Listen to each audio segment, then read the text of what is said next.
All right, let's go into this story now. The Electoral Commission of South Africa, together with the KwaZulu-Natal Department of Education, will today launch the Schools Democracy Program Focus Week.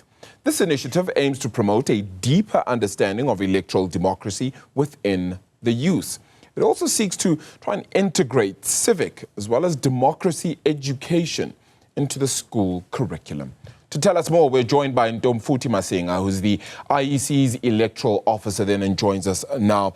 Ntombifuthi, thank you so much for the time. Really appreciate it here this morning. Better late than never, I suppose, but the question is, why now?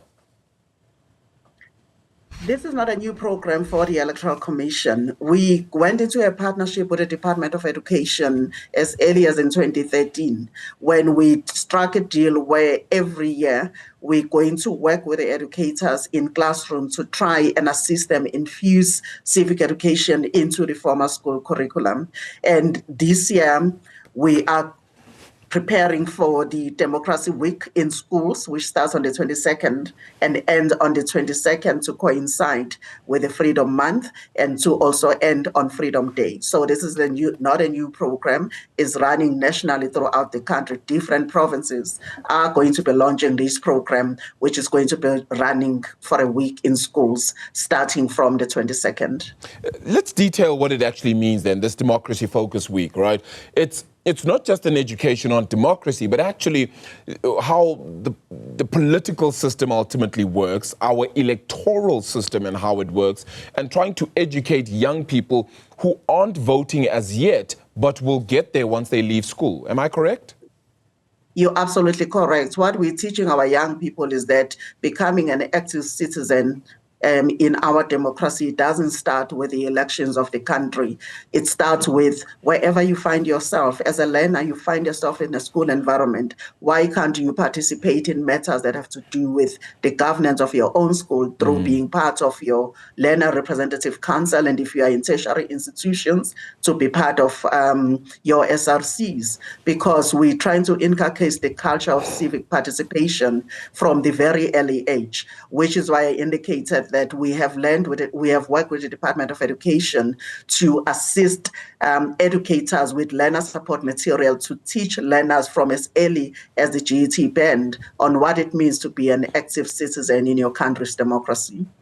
I mean, I don't have to tell you the numbers, right? But in 1994, 87% voter turnout. 2024, 30 years later, less than 59% was the voter turnout. Is this one of the reasons, do you feel it's the lack of education from a young age with regards to democracy and the like that has created voter apathy, which is more people not going to go vote? Absolutely.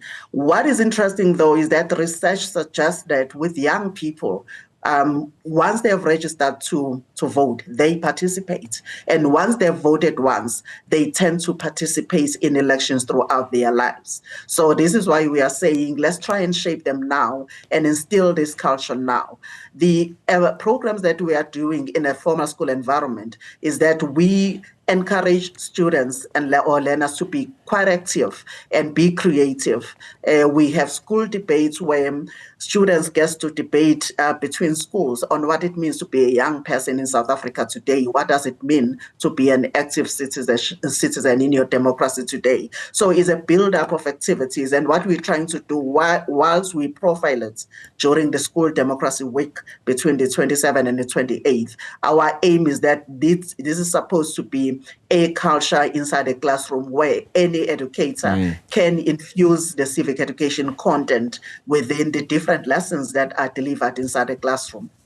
But the problem becomes, we can educate as much as possible, we can create as much awareness as we possibly want, but if we don't see the action being done then by those political parties after that, it still would create voter apathy, would it not? You are right. When we teach the civic education content, we're not only preparing young people to be voters in our democracy, we are encouraging them to stand for office. That's why we are saying you can start wherever you find yourself. If you're outside of school, in your communities, there are community policing forum where you can become part of the governance of your own communities. So we are saying to them, participate as voters, participate as candidates and contest elections, but also participate as a civic, as an active citizen that's going to hold your elected officials accountable in between elections. So participating is not only about voting, it's also about taking interest in matters of governance in whatever space you find yourself as a young person. Putting this into the curriculum then, how exactly would you go about that? I mean, it seems like it's going to be a whole host of tough work as well. Would that be province by province before you get started, hopefully nationally? Luckily, that has already started. 2 years ago, we sat with the curriculum advisors within the Department of Education, and we crafted learner support material so that they are able to continue with this campaign inside the classroom when we are not there as the IEC. So the material already exists. The educators already has the learner support material that they need to be able to infuse this into the day-to-day lessons inside the classroom. So it's something that is already happening throughout the country. So do you have a target in mind at the back end of this to say that by the 2029 election, for example, there'd be an increase in the number of youth participating in South African elections by 5, 10, 15, 20% or etc.? Is there any kind of metric that you're using for this? What normally happens before we go into any election, we get information from the Department of Home Affairs in terms of the eligible population that should be participating in elections. That will be your ages of 18 onwards. Yeah. So we take that information and we run that against our voters' roll, and we determine the registration gap amongst the voting population. What we are also encouraging during this, which will be quite easy to measure, is that we are promoting our online voter registration platform. Yeah. So that we are saying to the young people, we know you run your lives in your phones. You don't have to go to the voting stations to register. You, from the comfort of your home or your school, if you have internet connectivity, you can register. So we monitor the registration figures inside classrooms, which is what will give us an immediate measure to see whether what we are doing is taking off or not in those schools.